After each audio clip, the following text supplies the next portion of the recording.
যে প্রকল্প তার কি ব্যবস্থা রাখা হয়েছে?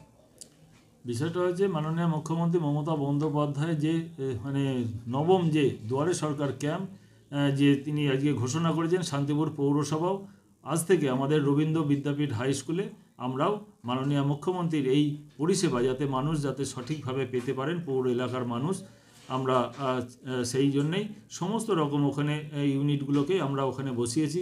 এবং ভবিষ্যৎ ক্রেডিট কার্ডের মাননীয় মুখ্যমন্ত্রী যেটা ঘোষণা করেছেন সেটাও আমরা ওখানে একটি ক্যাম্প করেছি।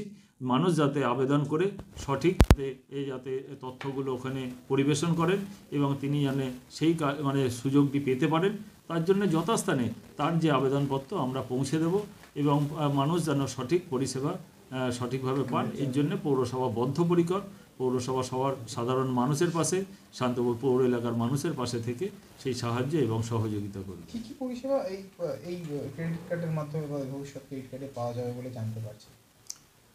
এবং তার ভবিষ্যৎ ক্রেডিট কার্ডে সেখানে আমরা প্রায় 5 লক্ষ টাকা পর্যন্ত অনুদান তিনি পেতে পারেন।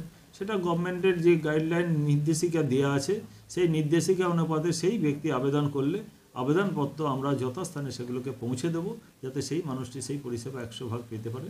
তার জন্য আমরা যতটুকু তার সেই মানুষটার সাহায্য করা যায় আমরা তার পাশে থেকে সেই সাহায্য করব। এক্ষেত্রে কি সাধারণ মানুষের ব্যবসায়িক উন্নতি বা নতুন করে ব্যবসা করতে পারবেন বা তারা আর্থিকভাবে সচ্ছল হবে বলে মনে করছেন মুখ্যমন্ত্রীর প্রকল্প? অবশ্যই মুখ্যমন্ত্রী তো সাধারণ মানুষের জন্যই তিনি সর্বদাই চিন্তা করছেন, সাধারণ মানুষ কিভাবে মানুষের পাশে থেকে মানুষের উপকৃত করা যায়। তাই জন্যে ভবিষ্যৎ ক্রেডিট কার্ড তিনিও একটি নতুন প্রকল্প আবার নিয়ে এসছেন।